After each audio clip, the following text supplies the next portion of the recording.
Hello. Radhe Radhe दोस्तों, कैसे हैं आप लोग? आई होप आप ठीक होंगे, स्वस्थ होंगे, मस्त होंगे और अपनी अच्छे से तैयारी कर रहे होंगे। तो स्वागत है हमारे चैनल एसएस ग्रो एजुकेशन में। और जो चैनल में पहली बार आए हैं, प्लीज लाइक सब्सक्राइब कमेंट जरूर करें। सब्सक्राइब करके बेल आइकन दबा दें ताकि हर आने वाली वीडियो उनको टाइम से और समय से मिला करें। और मेरी हर एक वीडियो इंपॉर्टेंट रहती है, कोई ऐसी नहीं रहती है। बहुत ज्यादा तो लॉन्ग में बनाती भी नहीं हूँ कि एक एक दो दो घंटे के बनाऊं, है कि नहीं। इतना है कि इंपॉर्टेंट टॉपिक लेके आते हैं, जो भी अभी तक जितने हमने लाए हैं इंपॉर्टेंट लाए हैं, और जिनमें से क्वेश्चन बने हैं। ऐसे नहीं है कि क्वेश्चन नहीं बने हुए हैं, तो क्वेश्चन सब के बने हुए हैं। और अब दिख रहा है, आप ये भी आपको सुनने में आया होगा कि कह रहे हैं कि एलटी ग्रेड का मतलब कि जो एग्जाम होगा, एक प्री और मेंस था। तो मेंस में रिटन था, मतलब लिखने का था कि ऐसे दीर्घोत्तरी और अति अति तो नहीं दिया जाएगा, अति लघुत्तरी नहीं दिया जाएगा, दीर्घोत्तरी और विस्तृत वाले ही दिए जाएंगे लिखने को। तो इसमें क्या है ना कि सब अपने अपने हिसाब से लिखते हैं। कुछ कुछ कोई कहीं से पढ़ा, कोई कहीं से पढ़ा है। तो डिटेल में जब लिखते हैं ना, तो उतनी विश्वसनीयता नहीं रह जाती है आंसर की। तो मैंने तो पहले ही कहा था कि जो रिटन में होगा ना, अगर ऐसे लिखन मतलब दीर्घ उत्तरी और उस विस्तृत उत्तरी लिखने को देंगे, तो उसमें इतनी विश्वसनीयता नहीं रहेगी क्वेश्चन में। जो ऑब्जेक्टिव में होती है कि 4 ऑप्शन में जो सही है, एक सही है या किसी ने सही लगाया, गलत लगाया, जैसे भी रहता है, जो आंसर सही है तो सही है, वो ही माना जाता है ना। उसमें ऑथेंटिक रहता है कि एक एक क्वेश्चन का एक ही आंसर, और जो सही है सटीक एक आंसर, बस। उसमें कोई इधर-उधर का नहीं रहता है। ऑब्जेक्टिव में ज़्यादा अच्छे और विश्वसनीयता रहती है, मतलब ऑथेंटिक रहते हैं क्वेश्चन, है कि नहीं? तो चलिए हम अपनी क्लास को आरंभ करते हैं। जो चैनल पे पहली बार आए हैं, प्लीज लाइक सब्सक्राइब जरूर करें, बेल आइकन दबा दें ताकि हर आने वाली वीडियो उनको समय से मिला करे, उचित समय से और सही टाइम पे, ठीक है। तो चलिए हम आज ले आए हैं कुछ, कल मैंने करवाया था उसके आगे का है, कुछ बीमारियां हैं और उससे संबंधित जो अंग हैं वो भी हैं, और बीमारियों से सारा है। आप कॉपी पेन लेके बैठिएगा, क्योंकि नोट डाउन करते चलिएगा, बहुत इंपॉर्टेंट क्वेश्चन है इनमें, ठीक है। तो चलिए हम अपनी क्लास को आरंभ करते हैं माँ सरस्वती के नाम लेते हुए। तो पहला टॉपिक पे है रुग्णता। रुग्णता अर्थात बीमारी। बच्चों में जन्मजात अनेक बीमारियां होती हैं जिसका सही समय पर उपचार न होने से उनकी मृत्यु तक हो जाती है। देखिए, जो रुग्णता होती है, मैंने पहले ही बताया था कि रुग्णता क्या है। ये इसे ऑप्शन बने हुए हैं। रुग्णता जो जन्मजात होती है, जन्मजात मतलब जन्म के समय जो बीमारियां होती हैं पेट से होती हैं, जो बच्चों में मतलब माँ के पेट में रहता है, तो उनमें कुछ कमियां, कुछ बीमारियां, कुछ अंदर से हो जाती हैं या बाहर से, तो वो उनके मौत का कारण बनती हैं, ठीक है। बहुत सी बीमारी इनमें आती है, आगे हम पढ़ेंगे, आगे है भी इसमें, ठीक है। तो हम एक एक वन करके बताते जाएंगे।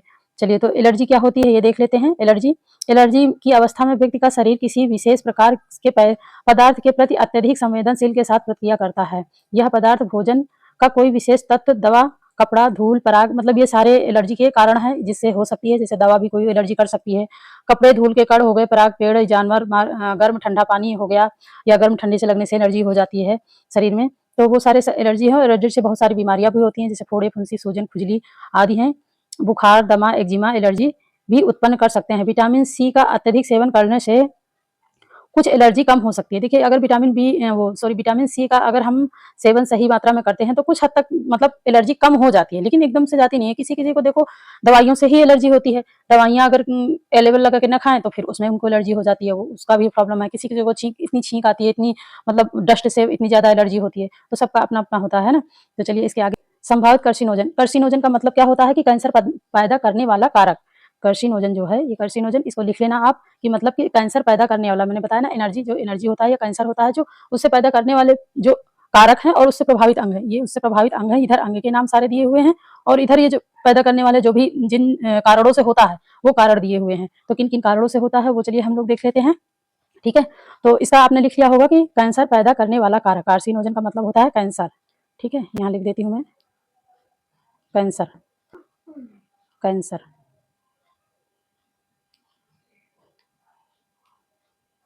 ठीक है। ये यहाँ से तो ये हो गया कैंसर, ठीक है।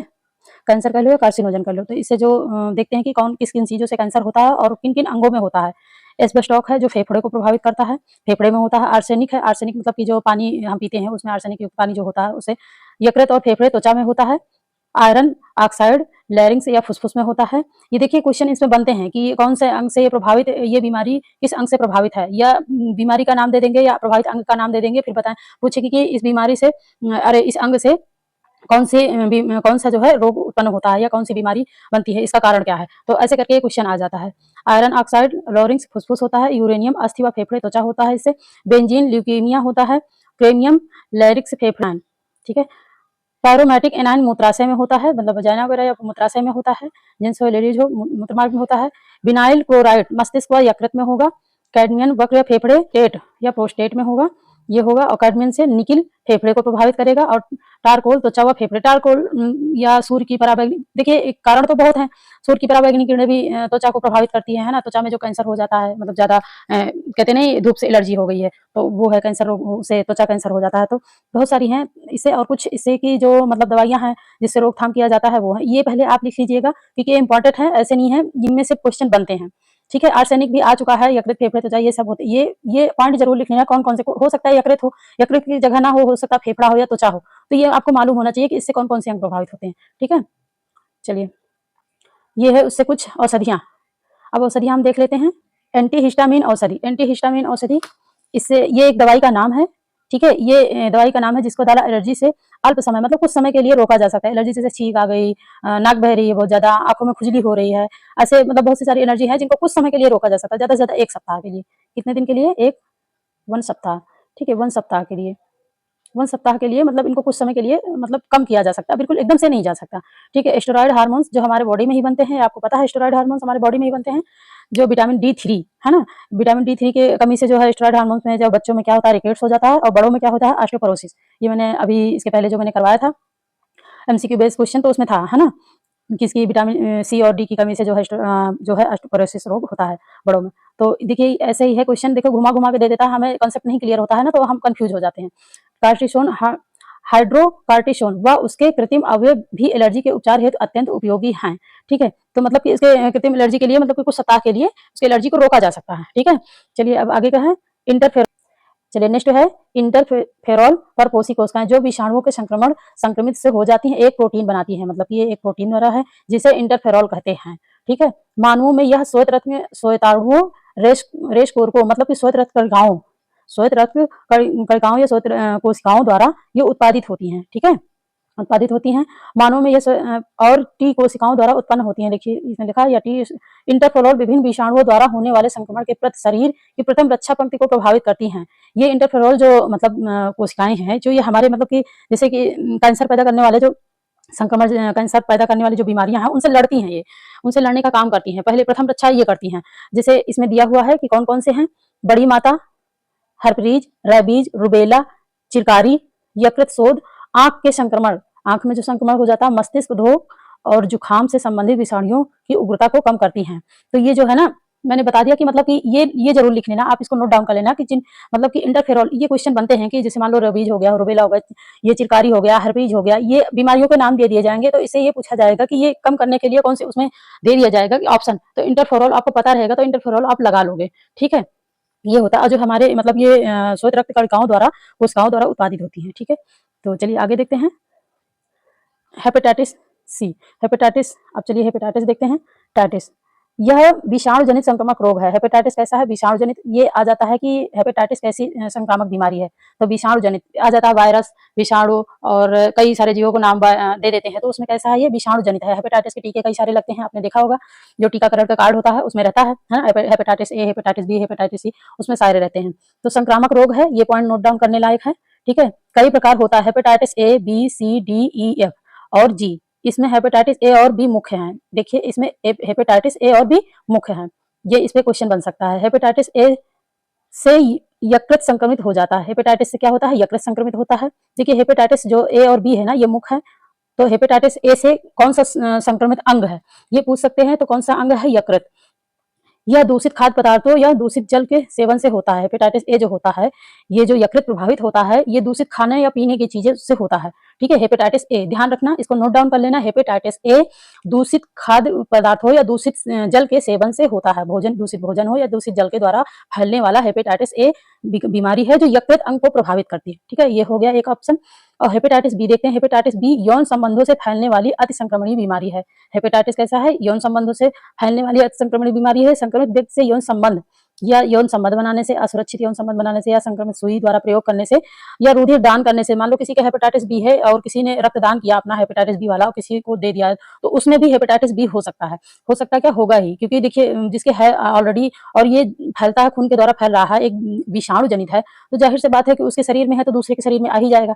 इसके लक्षण क्या है? पीलिया के लक्षण दिखाई देते हैं, पीलिया के लक्षण पहले आ जाते हैं, वैसे बचता नहीं इंसान जिसमें ये हो जाता है हेपेटाइटिस बी। ठीक है, अब आगे देखते हैं, ये शिशुओं बच्चों के लिए प्रमुख टीका बीमारी उम्र।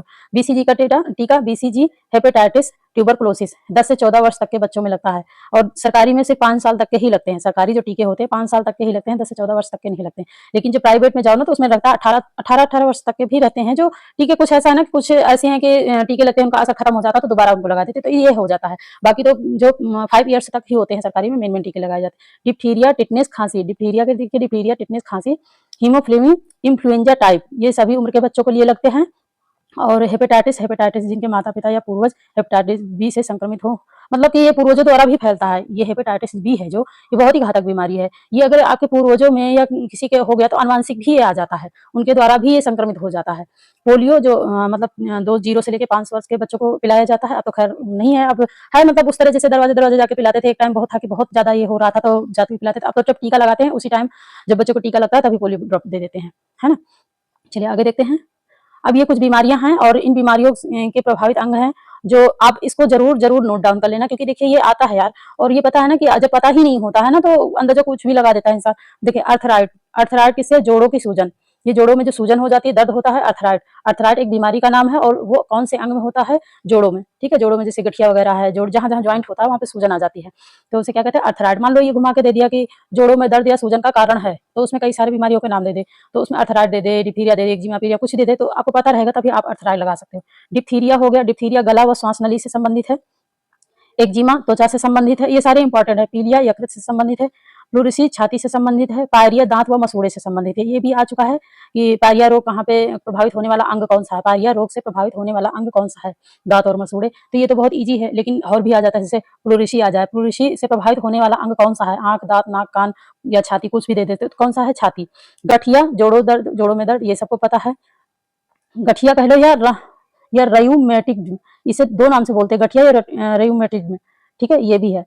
और टिटनेस तंत्रिका तंत्र या मांसपेशी, टिटनेस से जो प्रभावित होती है तंत्रिका तंत्र और मांसपेशियां। कुष्ठ रोग त्वचा तंत्रिकाएं, आंत, आहार नाल। देखिए इसमें जो है आंत और आहार नाल तो मुझे लग रहा है हैजा का है, ये 2 बार दे दिया है ना, ये हैजा का है। तो इससे कुष्ठ रोग से त्वचा और तंत्रिकाएं हैं, त्वचा और तंत्रिकाएं। कुष्ठ रोग से प्रभावित होने वाले कौन कौन से अंग हैं, त्वचा और तंत्रिकाएं। देखिए उसमें एक ही ऑप्शन में देगा, लेकिन इसमें जो जो ऑप्शन है वो लिखना जरूरी है और वो याद करना भी जरूरी है। मान लो एक ऑप्शन ना हो, दूसरा ऑप्शन हो, तीसरा हो, तो पता होना चाहिए ये। काली खांसी श्वसन तंत्र, प्लेग कहाँ पे होगा, प्लेग होगा फेफड़े प्रभावित होंगे या लाल रुधिर कणिकाएं, मतलब रेड ब्लड सेल्स, ठीक है। कैरेट आंखें, ये आंखें कैरेटीन मतलब जो विटामिन ए की कमी से होता है। ग्लाइकोमा, ग्लाइकोमा मतलब क्या है, ये दाद त्वचा को प्रभावित करती है, ठीक है। ये ग्लाइकोमा जो है दाद है जो त्वचा को प्रभावित करती है।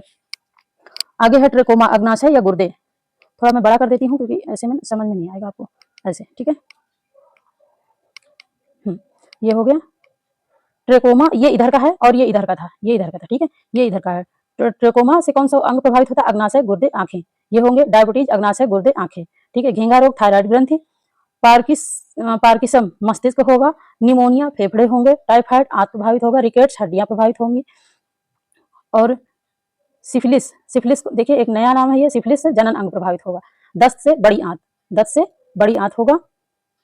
और अतिसार, अतिसार से आंत का अग्रभाग, अतिसार से आंत का अग्रभाग। सूजकाएं, श्वेत प्रदर, मूत्र मार्ग, मतलब कि जो डायबिटीज जिनको हो जाता है या सफेद पेशाब आता है, ठीक है, मूत्र मार्ग से सफेद सफेद पेशाब ही आना होता है उनको, मतलब ये होता है। काला ज्वर, रुधिर, प्लीहा, अस्थिमज्जा। काला ज्वर मतलब कि काला पीलिया जिसको बोलते हैं। रुधिर, प्लीहा, अस्थिमज्जा प्रभावित होती है। एथलीट फुट मतलब ये पैर को प्रभावित करती है।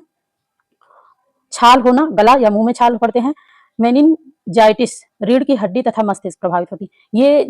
ये मैंने जितने भी प्रभावित अंग और रोग मैंने बताए हैं, इसको आप जरूर नोट डाउन कर लेना, क्योंकि ये ना बहुत ही इंपॉर्टेंट है और इनमें से क्वेश्चन बनते ही बनते हैं। इसमें से मतलब मान लो कि ये हर एक एग्जाम में तो 4-5 क्वेश्चन आते हैं, और मुझे तो लग रहा है इसमें से हर एक एग्जाम में हर एक क्वेश्चन बना हुआ है।